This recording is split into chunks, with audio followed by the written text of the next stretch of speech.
মানিকগঞ্জের একটি নাটকে শুটিং করতে গিয়ে অদ্ভুত ও রহস্যময় অভিজ্ঞতার মুখোমুখি হয়েছেন ছোট পর্দার জনপ্রিয় অভিনেতা আরশ খান। সাম্প্রতিক এক টকশোতে তিনি নিজেই বিষয়টি নিয়ে মুখ খুলে বিস্ময় প্রকাশ করেন। তার দাবি, গভীর রাতে থমথমে পরিবেশ শুটিং চলাকালীন তিনি এমন কিছু দেখেছেন যা তাকে এখনো ভাবিয়ে তোলে।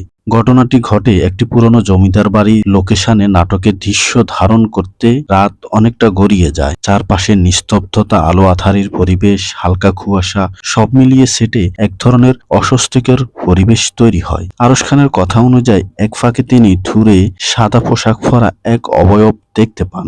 প্রথমে তিনি ভেবেছিলেন হয়তো ইউনিটের কেউ, কিন্তু কয়েক সেকেন্ডের মধ্যে অবয়বটি হঠাৎ অদৃশ্য হয়ে যায়। আমি প্রথমে বিষয়টি গুরুত্ব দিইনি, টকশোতে বলেন আরশ খান, কিন্তু পরে যখন ইউনিটের অন্যদেরকে জিজ্ঞেস করি তখনই কেউ এই জায়গায় যাওয়ার কথা স্বীকারই করেননি। তখনই বিষয়টি আমাকে নাড়িয়ে দেয়। তিনি আরো জানান, এর আগে আরেকটি টকশোতে মজার ছলে ভূতের গল্প বলেছিলেন, তবে মানিকগঞ্জের এই ঘটনাটার পর বিষয়টি তিনি আর হালকাভাবে নিতে পারছেন না। তার মতে সবকিছুরই ব্যাখ্যা হয়তো বিজ্ঞান দিয়ে সম্ভব, কিন্তু সে মুহূর্ত আমি সত্যি অদ্ভুত কিছু অনুভব করেছি। যদিও ইউনিটের অন্যান্য সদস্যদের ঘটনাটি নিছক কাকতালীয় বা চোখের ভুল বলে মনে করছেন, তবু আরশ খান এখনো বিষয়টি নিয়ে বেশ সিরিয়াস। শুটিং স্পটে সে রাতের অভিজ্ঞতা তাকে ভিতরে ভিতরে নাড়া দিয়েছে বলে জানান তিনি।